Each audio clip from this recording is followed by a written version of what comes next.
Section 2.7, finding patterns, the periodic law and the periodic table. So back in 1869, a guy named Mendeleev was looking at the known elements at the time and trying to make some sense out of them. At that time, people had discovered elements, but there was no periodic table. There was no organized way of listing them out. And so he was looking at the different properties of the elements. I don't know exactly how he did this, but I imagine him like taking 3x5 cards and writing the names of the elements on them and then the known properties of them and trying to figure out, is there some pattern in all of this? What would be a good way to order these? What he found was that if you list the elements in order of increasing mass, there were properties that reoccurred periodically. Okay, and I'll show you a picture in a minute. So to be periodic means to exhibit a repeating pattern. So here are the first 20 elements listed in order of increasing mass. And so he found that the first one, hydrogen, had some properties in common with fluorine. And fluorine had properties in common with chlorine. This is a little bit like a piano keyboard, right? You've got middle C, and then up an octave, you've got another C. And if you play them together, the one's higher, but it's the same note, right? And there's this periodic repeating pattern on piano keys. There are periodic repeating patterns within the elements if you list them in order of increasing mass. So helium was number 2, and that had some things in common with neon, number 10. And so he summarized these observations in a periodic law. Remember, a law just says, this is what happens, this is what we observe, and we can use this to predict other things. We don't understand why, we're not even trying to explain why. When the elements are arranged in order of increasing mass, certain sets of properties recur periodically. So he organized the known elements into a table that put those elements with common properties in columns. So here he's got, here's an abbreviated form of the periodic table. So here we've got lithium, beryllium, boron, carbon, nitrogen, oxygen, fluorine, neon. So they're in order of increasing mass, but lithium is above sodium in this table because they have common properties. Beryllium and magnesium have common properties. Neon and argon have common properties. So he arranged it so if the things had common properties, they fall in the same column. There were some gaps in his table. There were holes. It's like, oh, we're skipping that spot. And he predicted that new elements would be discovered. It's not that they didn't already exist, but we didn't know about them yet. He predicted that elements would be discovered to fill in those blanks. And that's what a law can do, is it can predict future behavior. So he predicted the existence of an element he called ecosilicon. Eka is a prefix that means below. And in 1886, a German scientist named Clemens Winkler discovered an element that he named germanium, after his home country, Germany, that filled in that spot. And this is how, in 1869, Dmitri Mendeleev completed his first periodic table. You've heard of the game Tetris? Not even a groan? Come on. So in the modern periodic table, instead of increasing mass, the order is increasing atomic number. Remember from Monday what atomic number is? It's the number of what? Number of protons. We do it that way because there's a couple of examples where the mass order doesn't work out quite right. If you look at cobalt and nickel, cobalt has a mass of 58.9332. Nickel has a mass of 58.6934. If you do it in order by mass, the order of those is reversed, and that messes up the periodic properties. We also have a lot more elements that Mendeleev had in his periodic table. Now, Mendeleev was not the only one working on organizing the elements, but he's the one that generally gets all the credit. I can't even remember the other guy's name, but there's another guy's name. There's another guy who probably deserves equal credit, but you know, history's not always fair.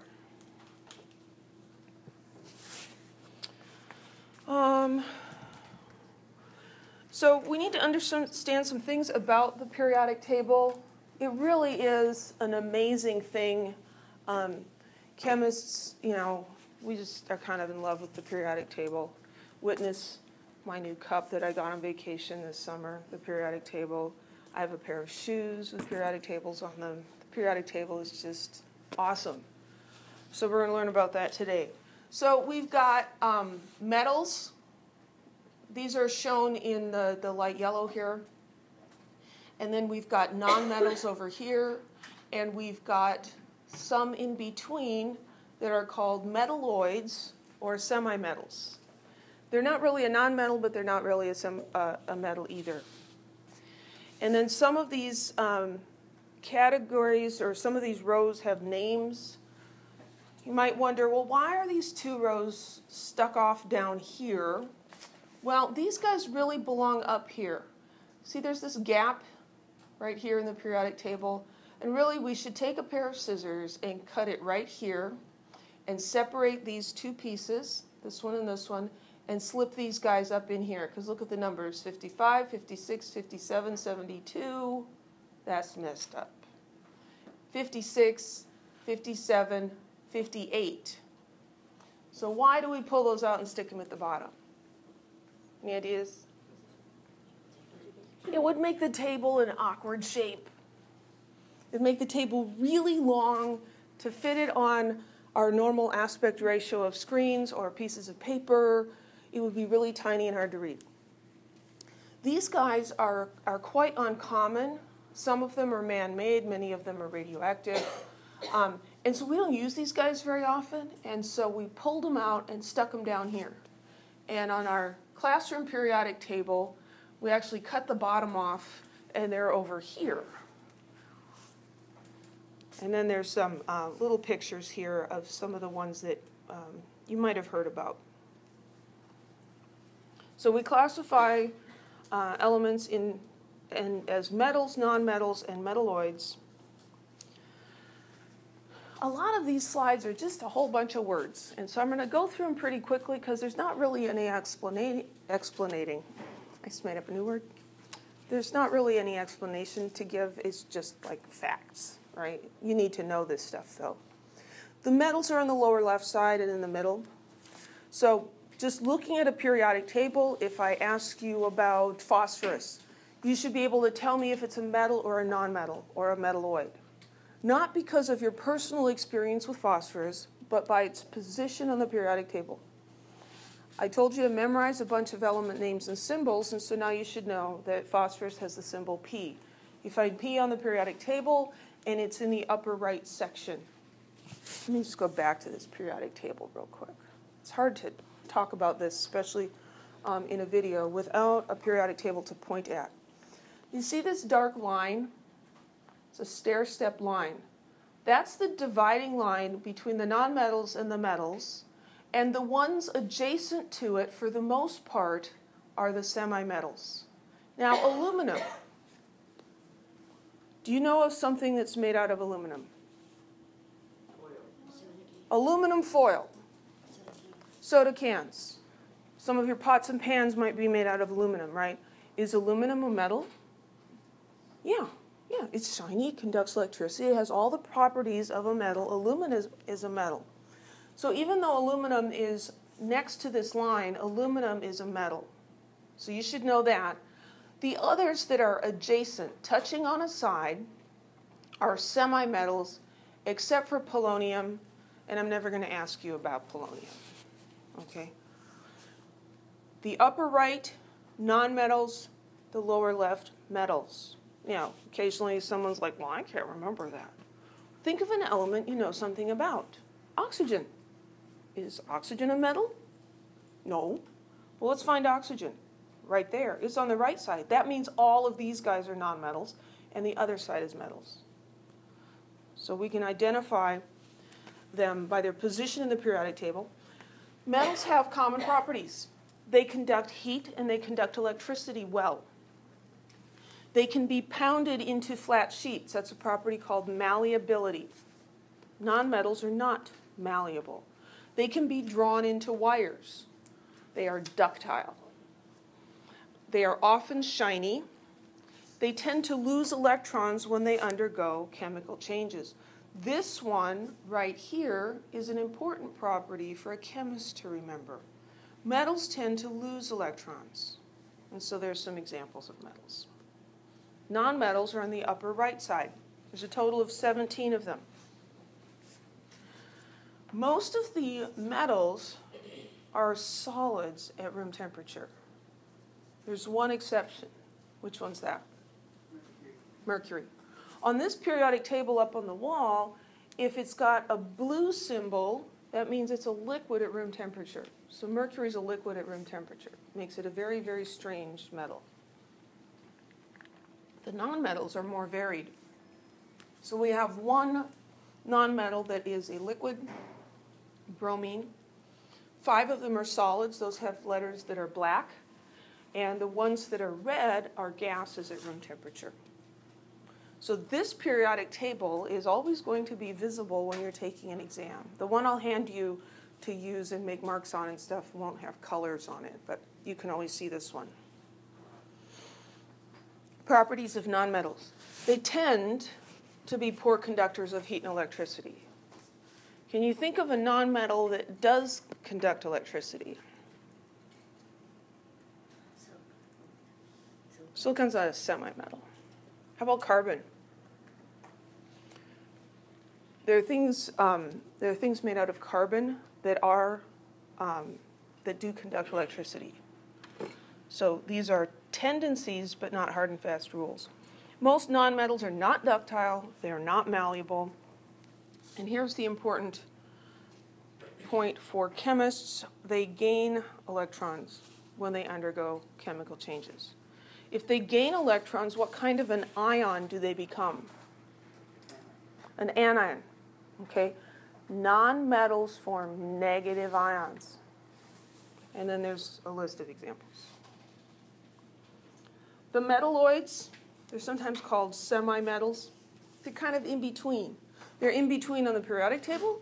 They're in between in their properties. So they have mixed properties. Some of them are classified as semiconductors because they have an in-between electrical conductivity. And that conductivity is highly temperature dependent, and it can be controlled. Semiconductors are at the heart of all of our electronic computer-driven devices. The semiconductor chips. It's a very, very important. Silicon is one of the big ones, hence the name Silicon Valley, where all the computer stuff is made by San Jose.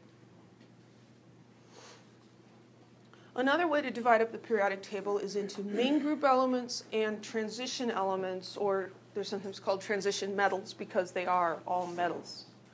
The main group elements have properties that are fairly predictable. And we can predict those properties just based on the position of the element in the periodic table. The transition elements tend to be less predictable. I think of them as being squirrely. You're just not really sure what they're going to be like. Do we have a picture? We should have a picture. Come on. Desktop issue.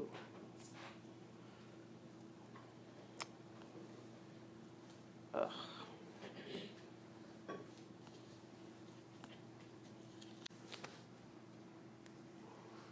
So here's a picture of the periodic table.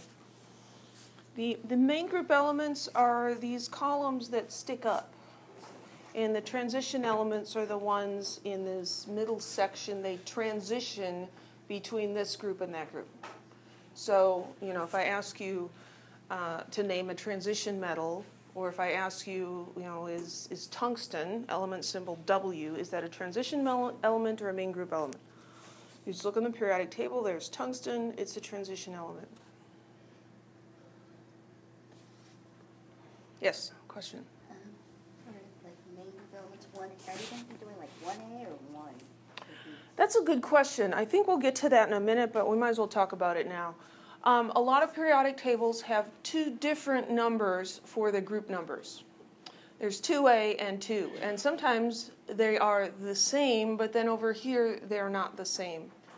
On my favorite periodic table, it says current U.S. usage, IUPAC notation. We are currently in the U.S., so we're going to use the current U.S. usage. I prefer the 1A, 2A, 3A, 4A. I just think it just makes more sense for the sorts of things I teach.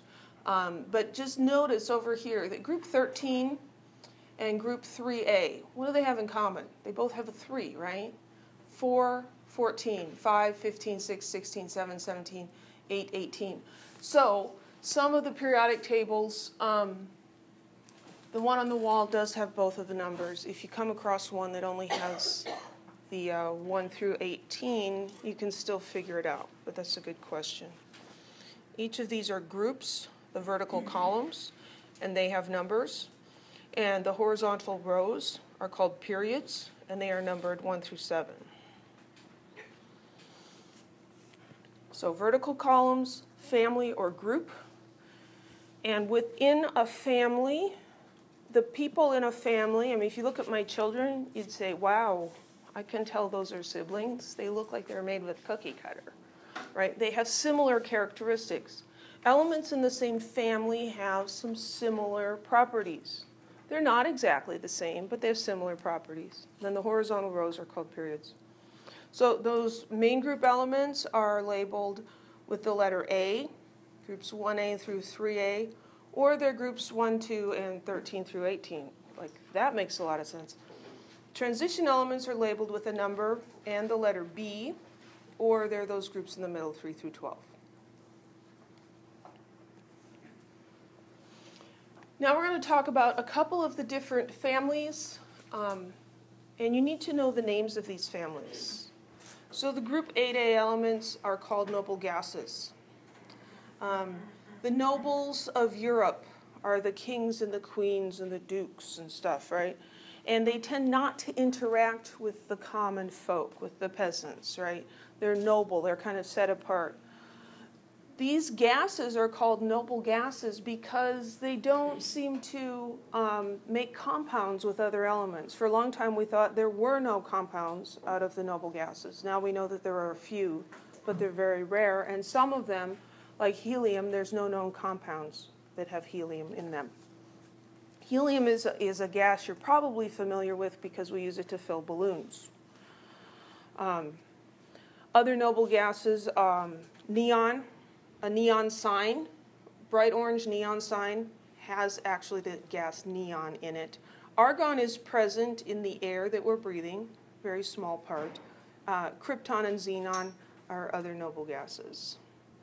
The alkali metals, this is group 1A. The alkali metals are all very reactive. If you took a marble-sized piece of sodium metal and threw it into any sort of water, a sink full, a beaker full, it would explode violently. It reacts so vigorously with the water, generates a great deal of hydrogen gas. Hydrogen gas is flammable. All the energy from this reaction ignites the flammable gas. Kaboom. Foolish high school students have, when their chemistry teacher turned their back, stolen a little sodium out of the stock room and threw it in a sink of water to see if it was right. Yeah, it's right, and then that'll get you expelled. So all of these metals, lithium, sodium, potassium, rubidium, and cesium, they're all very reactive, and so they have that property in common. The alkaline earth metals are the ones right next to them. These are fairly reactive, but not as much as the alkali metals. Calcium metal will react quite vigorously with water. It'll bubble and fizz, but it's not going to blow up. Others are magnesium, strontium, and barium. The halogens, group 7A. These are very reactive nonmetals. They're over on the right side of the periodic table. Fluorine, chlorine, bromine, iodine, and astatine. We don't talk about astatine much. He's way down at the bottom.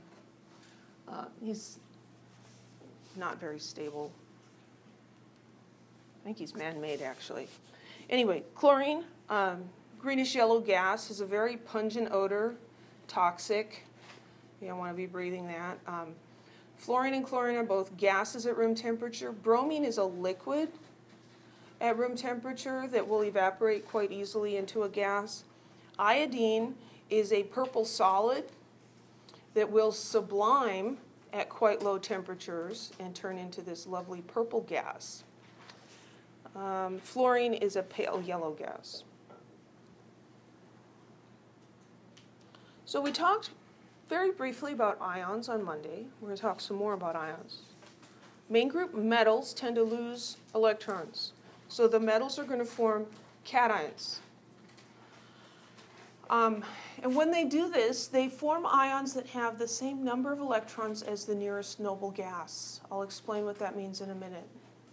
Nonmetals tend to gain electrons, forming anions. Nonmetals form negative ions. And again, they're going to form ions that have the same number of electrons as the nearest noble gas. I really want a periodic table right about now.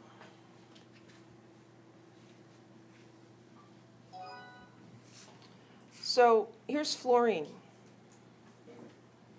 Fluorine will tend to gain one electron because this just doesn't have any atomic numbers. Let's look at the periodic table on the wall. How many protons does fluorine have? The atomic number, the number above fluorine. 9, right? And the closest noble gas is right next door. It's neon. How many protons does neon have? 10. So in a neutral atom, the number of protons is equal to the number of electrons. So how many electrons does neon have? 10 electrons. So fluorine will gain electrons so that it has the same number of electrons as neon. So it'll gain 1 electron, and that will cause it to form an ion with a -1 charge. Let's look at sodium. How many protons does sodium have? 11 protons. So how many electrons does it have? 11. It's going to form an ion by losing electrons. If it loses 1 electron, then it has 10 electrons, which is the same as neon. So these nonmetals and metals over here, they're going to form ions with the same number of electrons as the closest noble gas. So let's go back and look at all these words.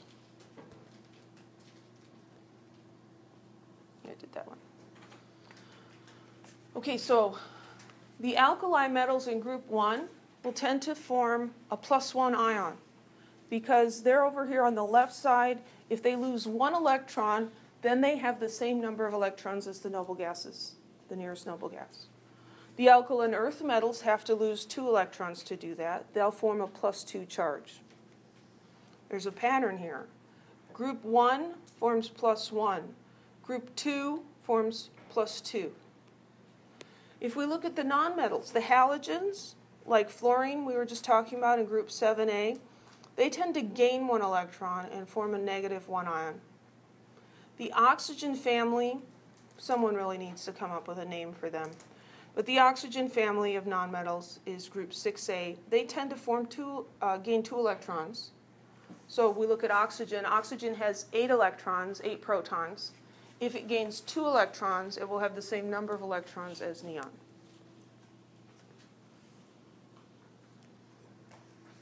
So another way to state this is for the main group elements that form cations with predictable charge, these are the metals, the charge is equal to the group number. If the metal's in group 2A, it forms a +2 ion. For the main group elements that form anions, the nonmetals with predictable charges, one way to think of it is the charge is equal to the group number -8. So oxygen's in group 6. 6 minus 8 is -2. So if that works for you, great.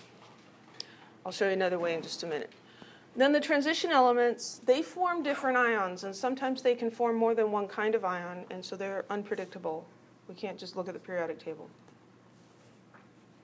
So another way to remember these nonmetals is to think of playing a board game. So let me draw on here a little bit. So I really wish they had these noble gases written in here. This is neon.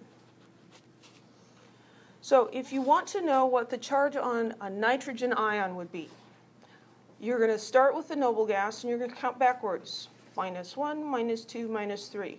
Nitrogen's going to have a -3 charge. What about selenium? I'm going to start over here with the noble gas, count -1, -2. So we can predict the charges of these nonmetal ions just by counting backwards from the noble gases. All of these guys are in group 1A. They form +1 ions. Group 2A, these form +2 ions. Over here, aluminum's in group 3A. He forms a +3 ion. Okay? Predictable from the periodic table. You need to know how to predict what these ion charges are. Any questions? Yes? Why isn't beryllium up there? Why isn't beryllium up there? That's a good question. My question is, why isn't phosphorus up here? I'm not exactly sure. You actually don't often see a beryllium ion. But that's something we don't need to understand why at this point. Yes? Does the same thing happen with group 4? That's a good question. What about group 4? The group 4 nonmetals really don't form ions. So this is carbon right here. That's carbon. If carbon was going to become an anion, it would have to gain 4 electrons. That's a lot. And if it was to become a cation, it would have to lose 4 electrons. It's right in the middle. So carbon really doesn't form ions. And then this guy is a semimetal. This is a semimetal. Those guys have their own sets of rules. And down here we've got a couple of metals, but they're kind of unpredictable. So 4 is kind of stuck in the middle, doesn't really do either, but that's a good question. This is phosphorus, and phosphorus, what do you think its charge would be? -3. It is. It follows the pattern. I don't know why they left it out. Any other questions? Questions are good. So, predicting the charge of ions. Predict the charges of the monatomic ions formed by these main group elements. Nitrogen. What's the charge of the ion that it would form? 3-. So here we find nitrogen. It's a nonmetal. Nonmetals form negative ions. So we're going to start with neon. Neon 0, -1, -2, -3. So that has a -3 charge. How about rubidium? +1. Here we find it in the periodic table. It's a metal. It's going to form a positive ion. And it's in group 1A, so it's a +1 ion. Okay?